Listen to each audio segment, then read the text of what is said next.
印度这下红了，电力高度依赖煤炭的印度会被锁死未来吗？目前全球正在大力推动环保政策，其中高举环保大旗的中美等国更是采取了火力发电设备禁止出口的措施。这一措施对印度未来的发展将会面临巨大的挑战，毕竟印度的能源与工业大多依赖火力发电。喜欢这类视频的领导，劳烦您点个赞支持一下，记得长按点赞3秒，给个霸气鼓励，谢谢。印度的基本情况。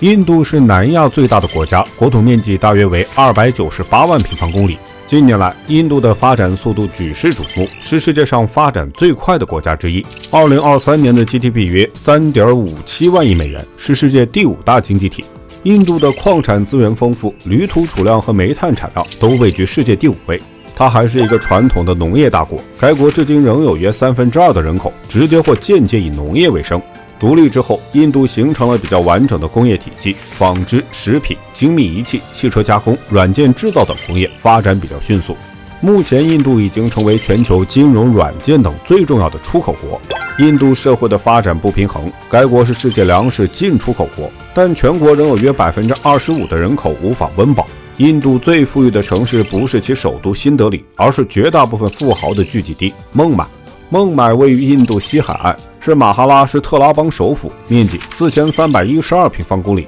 孟买人口超过2100万，仅次于首都新德里。它位于萨尔塞特岛西部，濒临阿拉伯海，是印度第1大港口。印度有大约80个港口，年货物吞吐量约7000万吨，仅孟买港的货物吞吐量就达到了2000万吨。除此以外，印度1半以上的客运量也要经过这里，因此孟买为印度贡献了60%的关税。2023年的 GDP 总量高达3300亿美元。它还是印度最大的纺织中心，纺织、皮革、石油化工、制药等产业的发展，为印度提供了10%的工作岗位。除此以外，孟买经济的发展还为印度提供了40%的所得税、20%的特许权税。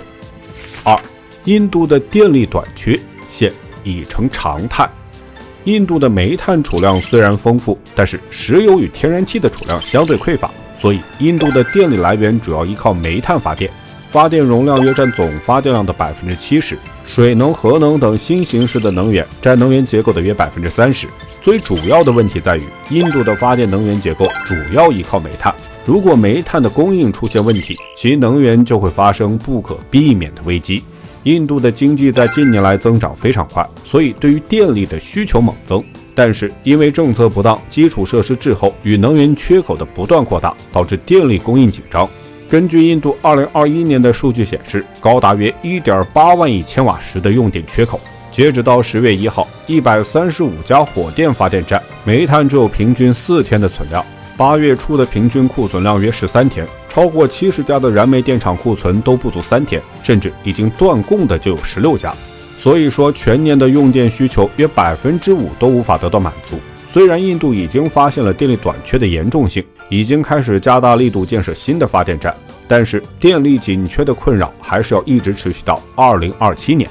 印度在近些年为了实现气候方面的目标，就试图减少对煤炭的依赖，所以国内的煤炭产量就开始严重滞后。按照目前的发展来看，可以预测未来印度的消费者最后都会感受到电力成本飙升后所带来的沉重负担。与美英等西方国家这些发达的经济体相比，类似于印度等发展中的国家，电价上涨的压力将会难以忍受。印度目前的零售通胀过高，从石油到食品的货物商品都已经变得非常昂贵，所有商品的生产都需要依靠电力。如果煤炭发生短缺，那么整个制造业，比如水泥、钢铁与建筑等都会受到影响。一位印度的官员在接受英国采访时表示了其国家的发展情况还是令人非常担忧的。发展核电与可再生能源被认为是出路。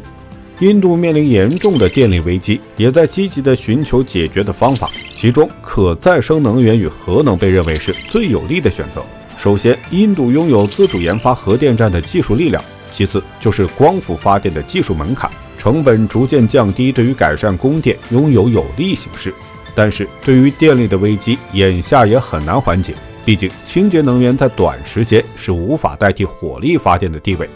虽然目前印度也能够生产廉价的风能与太阳能，但来自可再生能源的发电量只有 22%。印度目前的可再生能源装机容量约有180亿千瓦兆，其中有一半被水电占据了。未来水电想要成为煤炭的替代品，首先基础设施需要更先进。所有的分析师在接受采访的时候都认为，印度的太阳能、风能与水能基本都不可靠，毕竟它们能发电都依赖于天气。之前印度就经历过一场超过8个月的干旱，减少了36%的降雨量。对于煤炭的依赖更是比前一年增加了13%，而电网的不发达也阻碍了太阳能与风能的发展。未来印度对于能源的需求增长越来越快，但是因为能源的发展又十分缓慢，所以有机构就指出，新能源不能作为印度能源增长的依靠，煤炭等传统能源依旧会是主要依靠。印度的煤炭和矿业部部长表示，增加国内煤炭的产量，降低对煤炭的出口是印度主要目标。